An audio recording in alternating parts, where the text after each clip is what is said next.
समझाते हैं मिशन जिहादी हसीना ये क्या है और कितना खतरनाक है। तो इसे सबसे पहले समझना जरूरी है। तो देखिए क्या होता है, म्यांमार से मुस्लिम महिलाओं की दरअसल तस्करी की जाती है और इसके लिए रोहिंग्या मुस्लिम महिलाओं को खास तौर पर लाया जाता है। बिल्कुल, रोहिंग्या इसलिए क्योंकि अपने देश रहना नहीं चाहते, भारत ये आकर रहना चाहते हैं, सुरक्षित स्थान है। ऐसे में रोहिंग्या की उन यंग मुस्लिम महिलाओं को शॉर्टलिस्ट किया जाता है जिन्हें ये अपना हथियार बना सकते हैं और इसके लिए धीरे धीरे इन रोहिंग्या मुस्लिम महिलाओं को ट्रेनिंग दी जाती है।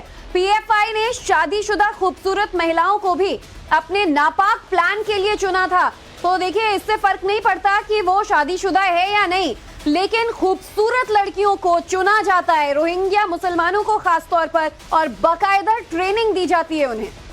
दरअसल यूपी लाकर मुस्लिम महिलाओं की ट्रेनिंग करवाएंगे। उसके अलावा बोलचाल की भाषा, रहने का तरीका कैसा हो, इसके लिए भी ट्रेन किया गया ताकि आसानी से हनी ट्रैप में किसी ऐसे शख्स को फंसाया जा सके जो कि काफी प्रभावशाली हो। इन्हें टारगेट किया जाता है ताकि हनी ट्रैप के जरिए फिर आतंक को फैलाने में उस इंफॉर्मेशन का इस्तेमाल किया जा सके। लगभग 1 महीने की ट्रेनिंग दी जाती है और महीने भर की ट्रेनिंग के बाद इन महिलाओं को इस बार जो खुलासा हुआ है यूपी से पकड़े गए इन दोनों पीएफआई एजेंट से कि इन्हें जम्मू भेज दिया गया था। 4 ऐसी महिलाओं के नाम सामने आए हैं और जम्मू पहुंचकर ये महिलाएं जो कि बाकायदा अब ट्रेंड हैं, रसूखदार लोगों को अपना टारगेट बनाती हैं और प्रेम जाल में फंसाती हैं। तो प्रेम जाल में फंसाकर निकाह करती थी ये महिलाएं। निकाह के बाद क्या करती थी, पीएफआई का एजेंडा लागू कराने की कोशिश भी की जाती थी, यानी पहले हनी ट्रैप, प्रेम विवाह और उसके बाद अपना एजेंडा फैलाने की कोशिश। तो सोचिए कि लव और फिर निकाह और उसके बाद अपने रेडिकल व्यू को इतना ज्यादा बढ़ाना, कितनी खतरनाक साजिश पीएफआई ने रची है। और ये जिहादी हसीना वाला जो मिशन है, इसका खुलासा इस बार हैरान कर देने वाला ये खुलासा तब हुआ जब उत्तर प्रदेश के बनारस से, सोचिए वाराणसी से, ये 2 शख्स गिरफ्तार किए गए और इन्होंने पूछताछ में ये खुलासा किया कि इस मिशन को वो काफी वक्त से अंजाम दे रहे थे। पीएफआई के जिहादी कनेक्शन वाले मिशन का रूट मैप क्या है, अब ये भी आपको समझाते हैं। तो देखिए, सबसे पहले म्यांमार से जो रोहिंग्या मुसलमान महिलाएं हैं उनको लाया जाता है कैसे, तो वो रूट मैप क्या होता है जो आपको मैप हम दिखा रहे हैं उसमें जरा समझिए। म्यांमार से पहले बांग्लादेश और बांग्लादेश के रास्ते उत्तर प्रदेश इन महिलाओं को लाया गया। वैसे देखिए, ट्रेनिंग जो है केरला में भी दी जाती है, लेकिन इस बार यूपी के वाराणसी में इन लोगों को ट्रेनिंग दी गई और ऐसे में देश के अलग अलग राज्यों में ये जिहादी हसीना का प्लान नेटवर्क फैला हुआ था, लेकिन इस बार टारगेट में जम्मू राज्य था जहां के कुछ बड़े शख्सियतों को हनी ट्रैप में फंसाया जा सके। देखिए, पीएफआई की देश विरोधी साजिश कोई नई बात नहीं है और यही वजह है कि इस पर मोदी सरकार ने प्रतिबंध लगाया था। लेकिन बैन लगाने के बाद पीएफआई अब नई साजिशों में लग गया है। यूपी के पूर्व डीजीपी एक जैन ने इसे गजवाए हिंद का एक नया एजेंडा बता दिया। बहुत सी महिलाओं को जो म्यांमार की रहने वाली हैं, रोहिंग्या हैं, गरीब हैं, शादीशुदा हैं और वहाँ पे हालात उनके ठीक नहीं हैं, उनको यहाँ पे ला के उनका नाम बदल के उनके जो निकाहनामे हैं उनको अपने पास रख कर और दूसरी आइडेंटिटी उनको देकर और उनकी अलग अलग जगहों पे शादियां कराई जा रही हैं और मकसद उसके पीछे यही है कि लोगों को गुमराह किया जाए, थोड़ा सा सरकार के प्रति भड़काया जाए, इस प्रकार की है। वो पार्ट ऑफ गजवाए हिंद है, उनका पुराना एक एजेंडा है पीएफआई का, उस पर कार्रवाई कर रहे हैं। सभी को इस पे जागरूक रहने की आवश्यकता है। कहा जा रही कर्नाटका में एक्चुअली गवर्नमेंट बदल गई है, पीएफआई जो है वहाँ ज़्यादा एक्टिव है, उसको लगता है कि वहाँ उसने गवर्नमेंट बनाया था, बड़ी भूमिका निभाई थी गवर्नमेंट चेंज करने में, और वो अब उत्तर प्रदेश को ज़्यादा टारगेट कर रहे हैं क्योंकि 2024 का चुनाव होने वाला है। ऐसे में इसको आप कितना बड़ा एक तरह से खतरा देख रहे हैं? देखिए, उत्तर प्रदेश में ज़्यादा कुछ नहीं कर पाएंगे। गवर्नमेंट सख्त रुख अपनाए हुए है इस तरफ, यहाँ की एटीएस है जो भी है, ये कर्नाटका नहीं है और अगर इस प्रकार की कोई नापाक हरकत करेंगे या कोई हरकत करी जाएगी तो उसका समुचित जवाब उत्तर प्रदेश पुलिस और एटीएस देगी। और देखिए, पीएफआई का प्लान कैसे एक्सपोज हुआ वो भी आपके लिए समझना जरूरी है। तो उसे इस तरीके से समझिए कि दरअसल यूपी एटीएस को मई के पहले हफ्ते में पीएफआई एक्टिविटी का इनपुट मिला था और इसके बाद छानबीन एटीएस ने आगे बढ़ाई, कानपुर में दबिश दी गई, जिसके बाद कई रोहिंग्याओं को हिरासत में लिया गया और एक एक कर पीएफआई के प्लान एक्सपोज हुए। 30 जगहों पर छापेमारी के बाद पीएफआई के जो एजेंट हैं उन्हें अरेस्ट किया गया और उसके बाद वाराणसी का परवेज अहमद और रईस अहमद, जिनका नाम सामने आया कि ये लिंक कर रहे थे, उनको भी पकड़ा गया। तो देखिए, पीएफआई एजेंट्स परवेज और रईस 50,000 के इनामी वांटेड अपराधी थे और पूछताछ में मिशन जिहादी हसीना का खुलासा इन पकड़े गए आरोपियों परवेज ने किया। और आपको बता दें कि जिस तरीके से रईस और परवेज से पूछताछ की गई, इन्होंने बताया कि यह मिशन क्या है, कैसे काम करता है।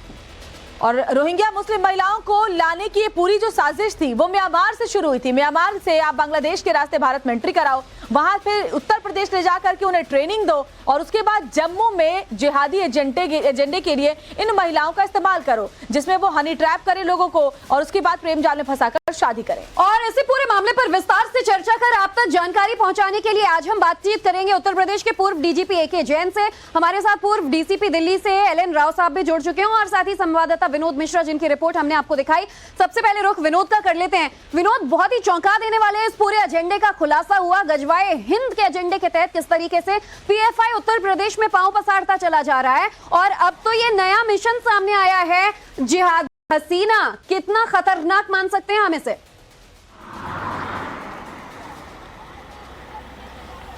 देखिए, तीन जो है टारगेट है पीएफआई का उत्तर प्रदेश में। जब कर्नाटका में बैठक हुई थी पीएफआई की, जिसमें परवेज और रईस जो है, जो बनारस से गिरफ्तार किया गया था, वो दोनों शामिल हुए थे उस बैठक में। उसमें तय किया गया कि कैसे उत्तर प्रदेश के किसी एक शहर को चुना जाए जहां पे एक हेड ऑफिस बनाया जाए, खासतौर पर वो क्षेत्र जो पीएम से और सीएम से जुड़ा हुआ हो, जहां पर कोई एक्टिविटी की जाती है तो पूरे देश दुनिया में नजर जिस क्षेत्र पर है। इसलिए काशी को चुना गया, जो वाराणसी है पीएम का संसदीय क्षेत्र, वहां चुना गया।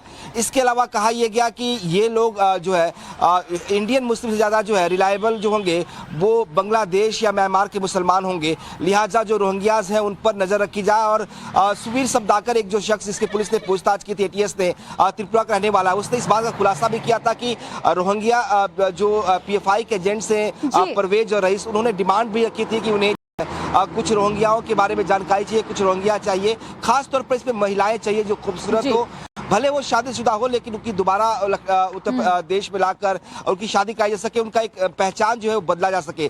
और एक बड़ी जानकारी और मिली जो एटीएस को पूछताछ में कि ये जो पीएफआई के लोग हैं, जो जिन महिलाओं को वहां से, जिन जिहादी महिलाओं को की बात हम कर रहे हैं, उनको वहां से लाया जाता है तो बाकायदा उनका जो पहला पहचान पत्र होता है, यानी कि अगर वो बांग्लादेश से आ रही है या म्यांमार से आ रही है, विनोद, आप बहुत बड़ी साजिश थी। एके जैन सर के पास में चलती हूँ, पूर्व डीजीपी उत्तर प्रदेश के एके जैन सर। वैसे तो हनी ट्रैप के जरिए एजेंडे को फैलाने का मामला पहली मर्तबा सामने नहीं आया, लेकिन इससे पहले हम देखते थे फोन के जरिए, सोशल मीडिया के जरिए ऐसा किया जाता था। लेकिन ये जो साजिश है वो वाकई चौंकाने वाली है कि महिलाओं की शादी पहले कराइए, निकाह कराइए, ये बहुत खतरनाक एजेंडा था सर। बिल्कुल ठीक है आपका कहना, और आपने बहुत अच्छा है इसको इस चैनल पे टेकअप किया है। ये तरह तरह की साजिशें पीएफआई प्रतिबंध लगने के बाद ये सब निकलकर सामने आ रही हैं। अगर ये जो बनारस से जो अरेस्ट हुई परवेज और रईस की, जिन पर 50,000 के रिवार्ड थे, उसके द्वारा इसका खुलासा किया गया उनके द्वारा, और उसी में सब ये कार्रवाइयां चल रही हैं। ये डेंजरस है। हनी ट्रैप भी है जो आप वर्ड यूज कर रही हैं, हनी ट्रैप तो है ही एक तरह से, पर इनका ये है कि आप यहाँ पे आप ऐशो आराम की जिंदगी गुजारिए। म्यांमार में बड़ा खतरा है, गरीबी है, यहाँ पे आराम से रहिए और लोगों को आसपास के मोटिवेट करिए और उनको गजवाए हिंद का जो मकसद है पीएफआई का, उसको कामयाब बनाने के लिए स्टेप्स उठाइए। तो इसके प्रति बड़ा सभी को, नागरिकों को, पुलिस फोर्स को, एटीएस को, सभी को बहुत सतर्क रहना होगा। यूपी में पहले भी ये समस्या आ चुकी है बांग्लादेशियों की, रोहिंग्याओं की, और ये समस्या बरकरार है।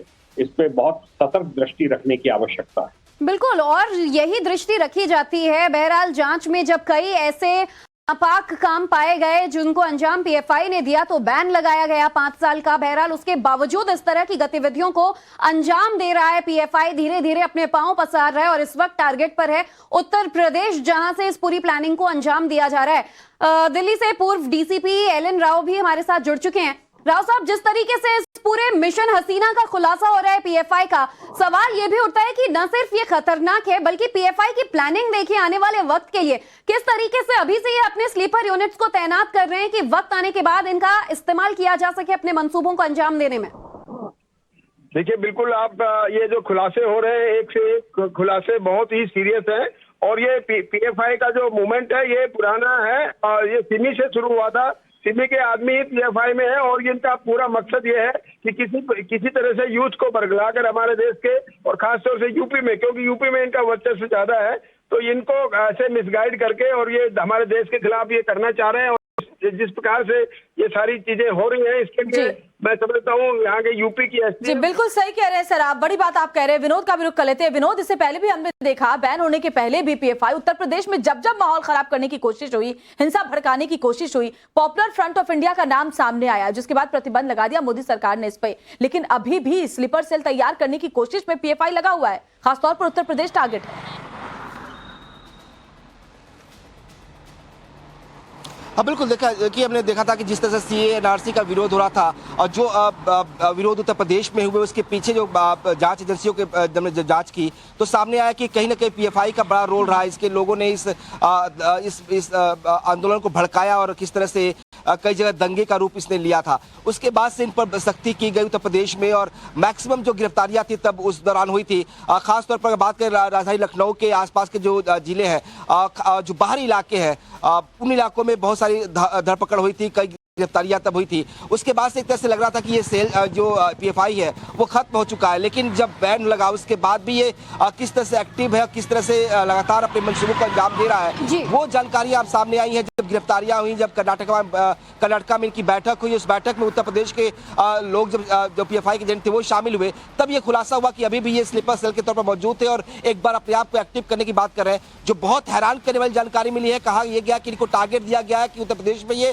करीब 250 कॉलोनियां जो है, बस्तियां जो है वो एस्टैब्लिश करें, ऐसे ही रोहिंग्या और बांग्लादेशी मुसलमानों को लाकर बसाए, ताकि एक बड़ा एक डेमोग्राफिकल चेंज जो है वो लाया जा सके और इसका फायदा इलेक्शन में सरकार को हटाने में, बदलने में भूमिका रहे। बिल्कुल विनोद, यानी कि कुल मिलाकर देखा जाए तो पीएफआई अभी हिडन तरीके से अपनी एक रोहिंग्या सेना तैयार कर रही है, जिसका आने वाले वक्त में वो इस्तेमाल कर सकते हैं। लेकिन इस नेटवर्क का इस खुलासा, ये पर्दाफाश जो हो गया टाइम्स नाउ नवभारत पर हम दिखा रहे हैं कि कैसे अपने इस पूरी प्लानिंग को वो अंजाम देने में लगे हुए थे। जैन साहब का भी रुख कर लेते हैं। सर, बार बार सवाल ये हो रहा है कि चाहे पश्चिम उत्तर प्रदेश से मामले सामने आए, आगरा से मामला सामने आया, लखनऊ में मामला सामने आया, वाराणसी में पीएफआई के दोनों एजेंट्स पकड़े गए, उत्तर प्रदेश क्यों सबसे ज्यादा मुस्लिम आबादी निश्चित तौर पर पूरे देश की वो उत्तर प्रदेश में है? तो क्या ये एक वजह है कि सियासी वजह से भी और रेडिकलाइजेशन के लिए भी उत्तर प्रदेश सबसे सही टारगेट इन लोगों को लग रहा है? देखिए, बड़ी आबादी का प्रदेश है, करीब 24-25 करोड़ की आबादी है। मुस्लिम्स की आबादी बहुत ज्यादा है और बिहार से सीमा लगी हुई है, नेपाल से लगी हुई है, बांग्लादेश से कोई बहुत दूरी नहीं है, तो और बहुत बड़ा लैंड है, फर्टाइल लैंड है, इन जनरल प्रॉस्पेरिटी है देहातों में भी जी। तो इनका यही मकसद है कि किसी तरीके से यहाँ पर फैट बनाई जाए और जो एक सेक्स रेशियो में जो कमी है उसकी वजह से बहुत से लोगों को शादियों के लिए लड़कियां उपलब्ध नहीं हो पाती हैं उनके विलेजेस में आसपास। तो बांग्लादेशी लड़कियां और वेस्ट बंगाल, छत्तीसगढ़ और झारखंड से लाई जाती हैं ट्राइबल्स, उनसे शादी करते हैं। उसी तरीके से इन लोगों को ये लगता है कि यहाँ पर शादियां करके यहाँ बस जाएंगे, घर बसा लेंगे तो अपना, और उसके बाद एजेंडे के लिए इसका इस्तेमाल कर सकेंगे। बिल्कुल सर, बड़ी बात आप कह रहे हैं। बहुत बहुत शुक्रिया आपका टाइम्स नाउ भारत से जुड़ने के लिए, और साथ ही विनोद मिश्रा आपका भी बहुत बहुत शुक्रिया, और साथ ही एलन राव सर आपका भी बहुत बहुत शुक्रिया।